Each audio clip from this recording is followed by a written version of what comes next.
Hi everyone, मैं प्रिया और अपने चैनल पर आप सभी का स्वागत करती हूँ। तो देखिए, हर हर महादेव। और सबसे पहली बात ये कि महाशिवरात्रि की जो मैं कथा है ना, वो बहुत 3-4 कथाएं हैं। तो देखिए, उनका जो विवरण है वो एक ही है, मतलब उसका अपन अगर निष्कर्ष निकालते हैं तो वो एक ही है। तो चलिए, आप भी महाशिवरात्रि की कथा सुनिए, बहुत ही अच्छी है। और अगर आप महाशिवरात्रि का व्रत रह रहे हैं तो आपको कथा अवश्य ही सुनना चाहिए। देखिए, कोई भी आप तीज त्योहार करते हैं तो बिना कथा के व्रत अधूरा ही माना जाता है। आपको एक बार कथा अवश्य ही स्मरण करना चाहिए। चलिए, तो कहते हैं कि यह शिव और बैलगाड़ी की एक कहानी है। कहते हैं कि यह कुछ 300 साल पहले की बात है।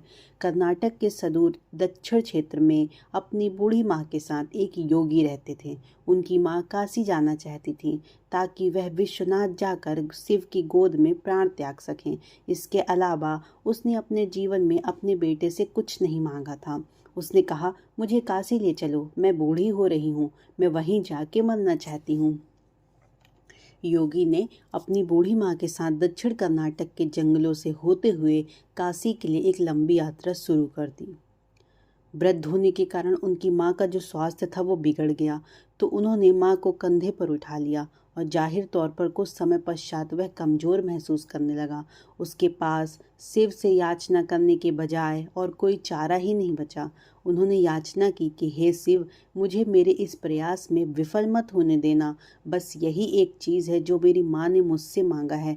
कृपया मुझे इसे पूरा करने दें। मैं इसे काशी ले जाना चाहता हूँ। हम वहाँ सिर्फ आपके लिए ही आ रहे हैं। कृपया मुझे ताकत दें। तब जैसे ही उन्होंने चलना शुरू किया तो पीछे से एक घंटी की आवाज़ सुनाई दी, जैसे कोई बैलगाड़ी आ रही हो। उन्हें क्या हुआ कि उन्हें धुंध से उबड़ती हुई एक बैलगाड़ी दिखाई दी, जिसे केवल एक ही बैल खींच रहा था। वह थोड़ा सा अजीब था, क्योंकि एक बैल वाली बैलगाड़ी छोटे रास्तों के लिए होती है, जबकि सफ़र लंबा और जंगली इलाके से होते हुए है तो हमेशा हमें 2 बैल ही गाड़ी को खींचते हैं। तो क्या हुआ कि जब आप थके और ऐसी बारीकियों को किसे परवाह, गाड़ी नज़दीक आई पर वे चालक को नहीं देख पाए, क्योंकि चालक लवादे में था और बाहर धुंध भी था। वो कहते हैं कि मेरी माँ बीमार है, क्या आप आपकी खाली गाड़ी में यात्रा कर सकते हैं? उन्होंने कहा। अंदर बैठे व्यक्ति ने सिर हिला के कहा, हाँ। वे दोनों गाड़ी में बैठ गए और बैलगाड़ी आगे चलने लगी।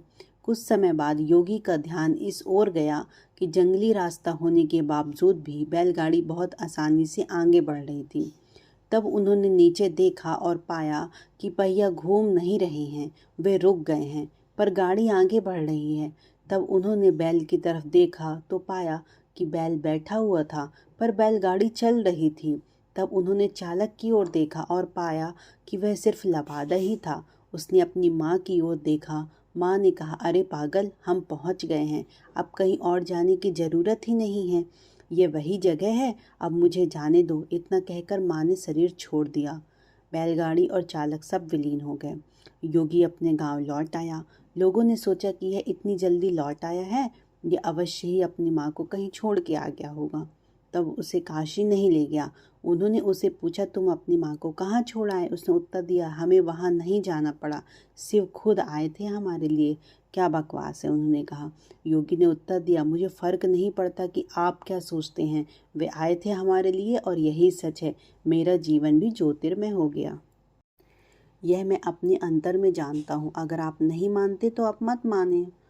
तब उन्होंने पूछा, ठीक है, हमें कुछ ऐसा दिखाओ कि हम माने कि तुमने सच में शिव को देखा है और वे सच में तुम्हारे लिए आए थे। योगी ने कहा, मैं नहीं जानता, मैं उन्हें नहीं देखा, मुझे सिर्फ एक लबादा दिखा। वहाँ कोई चेहरा नहीं था, वहाँ कुछ भी नहीं था, वह खाली था।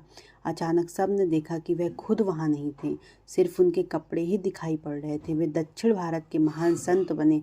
जहाँ भी वे जाते लोग उन्हें बिना चेहरे वाले योगी के रूप में जानते थे।